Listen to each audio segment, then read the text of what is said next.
What's going on YouTube? Is Donnie B all day. So you guys, if you look back to a video I did called restoring rusty axes or restoring old axes, whatever I called it, you will see two axes that I redid and one that I was talking about redoing.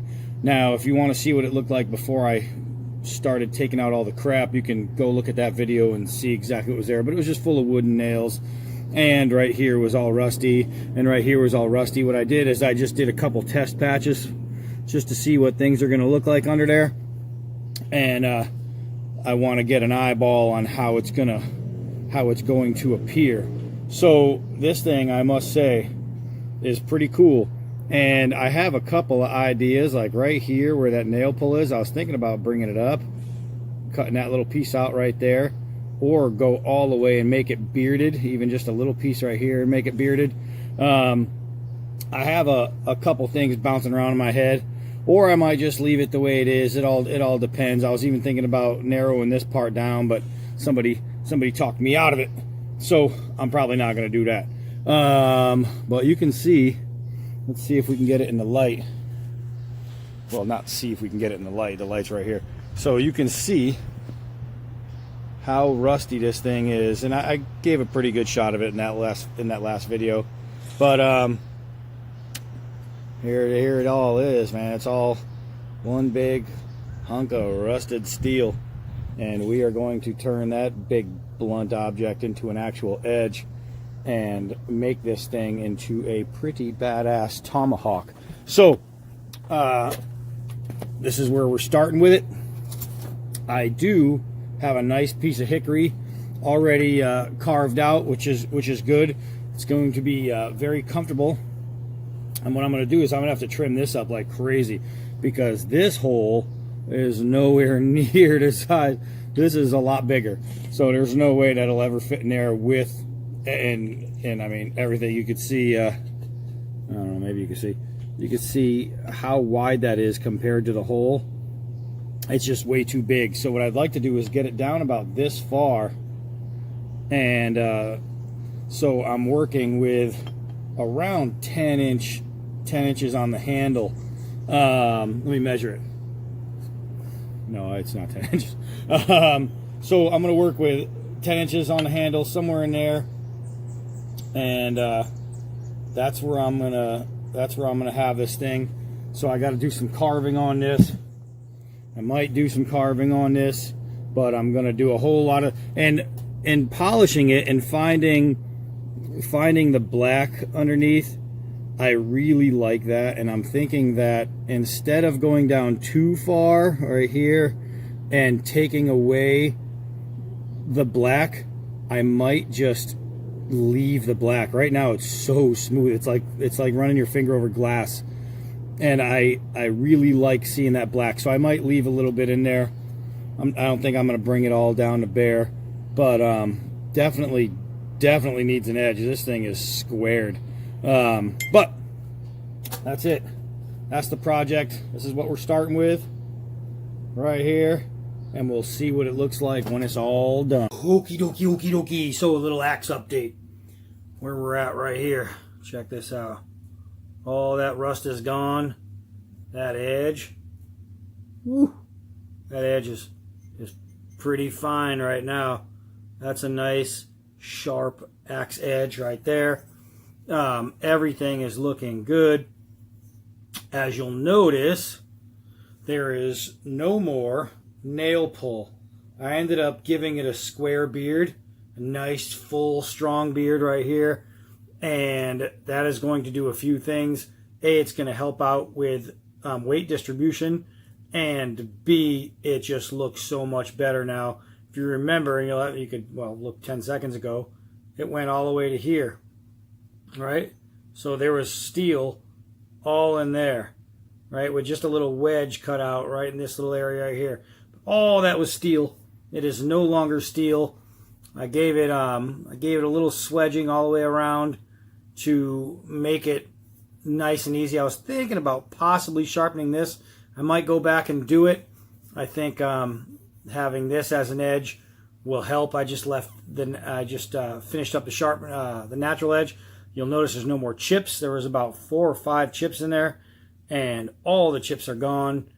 And we are at an edge, my friends. We are at an edge. So next is going to be carving out the handle. And after that, I might do the edge here. So that's something I'm going to decide as I go. As for now, this thing's looking it's looking mighty nice. It's looking mighty nice. It's exactly how I wanted it. You can see everything. It says Stanley on there, and then it's like, I want to say H12 visors safety company goalie or something like that. But it's, you can see there's words. Let's see if we can't get them all. I don't know if I'm going to be able to get them all clear for you, but you can see it all right there. That's a Stanley, y'all. This is going to be all debatted up, though. This right here, this little piece right here, this hanging beard gives it so much of a better look. So much of a better look. I am digging it. So that's all that's left is possibly a sharpening, making a handle, and then decorating it the way I want. This is actually pretty sharp. I was looking for something I could cut, but there's nothing near me. But it's pretty sharp. It's pretty sharp. Let's see. Let's see. Let's see. So if you remember, that thing had 0 edge on it. As a matter of fact, it was a square, flat edge. That was horrible, and now it's cutting paper. Man, that is one cool looking axe head. I cannot wait to get this on the shaft. It's going to be cool. I'm so torn about right here. So torn if I should just leave it fat and strong or if I should sharpen it up. If I sharpen it up, I danger breaking the chin. If I don't, I leave it nice and fat and it still does the job I need it to. And I don't know. I don't know. But it's awesome. All right, let's get to the next. All right, so I change my mind all the time depending on how things are looking. And I was holding it, and I was looking at it, and I was playing with the edge, and I was impressed with how sharp it was. And I kept thinking, this needs a little bit more. So I did grind this down a little bit, but I only went with a semi-edge. It's kind of basically like a false edge, like a big swedge. And what that's just going to do, it's going to help penetration here in this corner.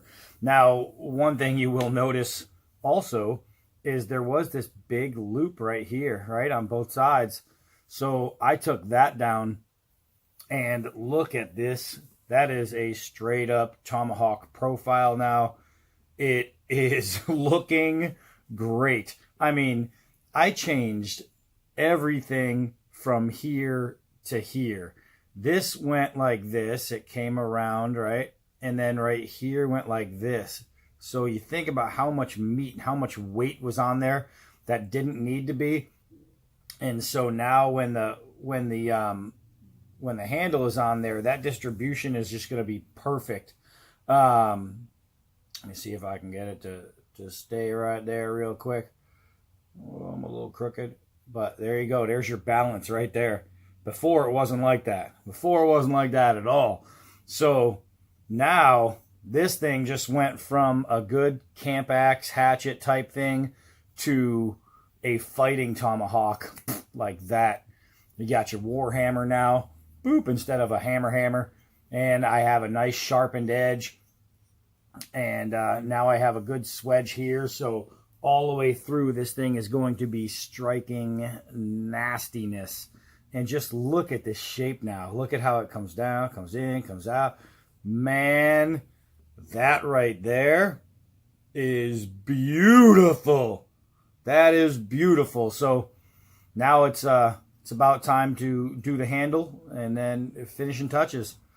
That's it. I gotta say, man, this project, I am really, really glad I started this because I am impressed with this old Stanley right here. Look how cool that came out. Taking this down changed everything. Taking this away changed everything. It's just, whew, man, I'm pretty happy. I'm stoked about this. All right, guys, I'll let you see it. All right, so when you're good, you're good. I'm Donnie B all day, and I'm pretty good. So check this out, man. What a huge, huge difference. Holy moly. I did some leather wrap, obviously, as you can tell. Let's get this thing into the sun. I did some leather wrap, and you can see that there's a little wetness on it. And what that is I used some 2-part epoxy, some 5-minute quick dry, and I went over the entire top after I wedged it in there, and then I went all the way around, and I 2-part epoxied that leather strap. That way it doesn't move. And then in all the little ends that are sticking out, I did a little dab right at the cross section, so those will stay on there very, very well. They aren't going anywhere. The edge looks great. You can see that. It came out really nice. And now I just have to let this thing dry and sit. I used some, as you can see, I did some, the crosses all the way down, right? I went all the way down this thing with the leather. I pre-wrapped over that with some foam pre-wrap, athletic pre-wrap, to give it a nice cushion over that hard leather. Then I went ahead with that old hockey stick tape, you know, the sports tape, and I went ahead and made myself a great grip. So now, oh my God, this thing feels so good. And I have to say, it's looking mighty cool, man. It's pretty badass.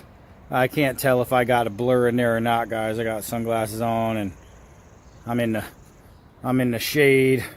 Let's see. You can really see it, man. You can really, really see it. So it's really cool. So this project was an absolute success. I haven't used it yet, obviously. We'll find out the strength and how well my edge is once we use it. Right now, it's about let it dry, and then I will do a video of some use on this thing, and I'll put it lined up next to the other 2 axes I did. And I mean, this thing is just cool. This thing is cool. This was it started out that Stanley, the original Stanley that you saw how it was shaped before. That was my father's camp axe. When I was growing up as a kid, this thing's been in my family for over 40 years. I mean, this thing's probably, I don't know how long he had it. This thing could be 60 years old. I have no idea. But that was his camp axe. And it got rusty over the years. Even when he had it, it started getting rusty. And then it was just, I had it sitting in a box somewhere, and I just dug it out and was like, you know what? I'm going to fix up the old, and I was thinking maybe just clean it up. But then, you know, the handle was all rotted and corroded. And I'm like, you know, somebody's got to make this into something beautiful. And now I have some kind of super tomahawk going, and it is just beastie. Got the nice hammer end, got the nice stabby end. We did the swedge right on the bottom, so that heel will penetrate like crazy. But that's it right there, guys. That came out pretty a-okay, and I am freaking loving the grip. Holy mackerel. I went with the 14-inch instead of the 22-inch hickory, and what a much better choice I made. So that right there is the finished product, and it is something special. Something special. I'm pleased. I am pleased. You know what else I am? I'm Donnie B all day. And until next knife.